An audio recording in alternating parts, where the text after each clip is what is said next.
भाऊ इकडे बसा तुमच्या गाडीत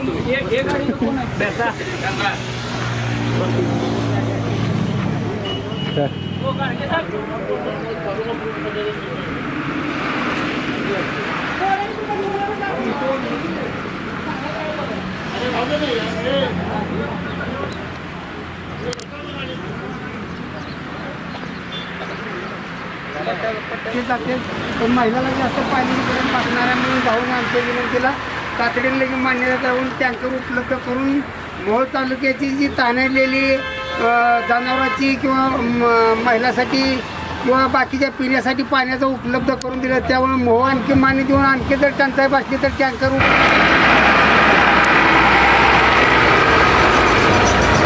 सोलापूर जिल्ह्यामध्ये दुष्काळ सदृश परिस्थिती तयार झाली असून त्यात मोहोळ शहरामध्ये पाण्याची अत्यंत बिकट परिस्थिती आहे आणि मग मोहोळ शहरातील नागरिकांना अक्षरशः पाण्यासाठी वनवन भटकंती करावी लागत आहे. आमच्या बऱ्याचशा शिवसेनेच्या पदाधिकाऱ्यांनी तिथल्या सामाजिक कार्यकर्त्यांनी आमच्या आंबेडकर जयंतीच्या निमित्ताने मी गेले असताना आमच्या समाज बांधवांनी माझ्याकडे आग्रहाची मागणी केली की भाऊ आपल्याला मोहोळ शहरासाठी पाण्याची भीषण टंचाई आणि तुम्ही काही करून पाण्याची व्यवस्था करा. मी तिथे एक बोर पाडला, बोरला पाणी लागलं, 2000 लिटरची टाकी बसवली.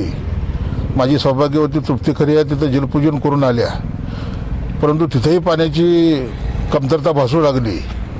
आणि मग बोर किती अशा पाडणार आहात? जवळजवळ मोहोळमध्ये 10 बोर पाडल्यानंतरनं सुद्धा पाण्याची पातळी खालवत चालली.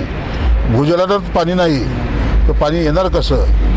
म्हणून मोहोळ तालुक्याच्या दुष्काळ सदृश सर्व भागाचा अभ्यास केल्यानंतरनं मी माझ्या वतीनं 5 टँकरची व्यवस्था मोहोळ विधानसभा मतदारसंघासाठी केलेली आहे. आणि त्या 5 टँकरमधले 2 टँकर हे मोहोळ शहरासाठी खास मी दिलेले आहेत, जेणेकरून मोहोळ शहरातल्या सर्व नागरिकांना जास्तीत जास्त प्रमाणात त्या पाण्याचा पुरवठा होईल. उत्तर सोलापूरच्या 24 गावासाठी 1 टँकर दिलेला आहे आणि आमचे रामहिंगणीचे सरपंच संभाजी लेंगरे, कुरोल कामती गट, घोडेश्वर गट या गटासाठी 1 टँकर आणि पंढरपूरची जी आमची 17 गावं आहेत त्या गावासाठी 1 टँकर अशी मिळून 5 टँकर हे मोहोळ मतदारसंघातल्या दुष्काळग्रस्त भागातला जनतेला तातडीनं पाणी उपलब्ध व्हावं, माझ्या माय भगिनीला तातडीनं पाणी उपलब्ध व्हावं.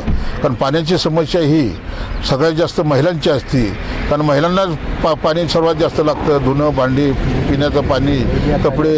मोहोळची आता यात्रा आलेली आहे आणि मग या सगळ्या गोष्टीचा सारोसार विचार करून मी स्वतःच्या स्वखर्चातून मोहोळ मतदारसंघातल्या नागरिकांसाठी 5 टँकरची व्यवस्था केलेली आहे.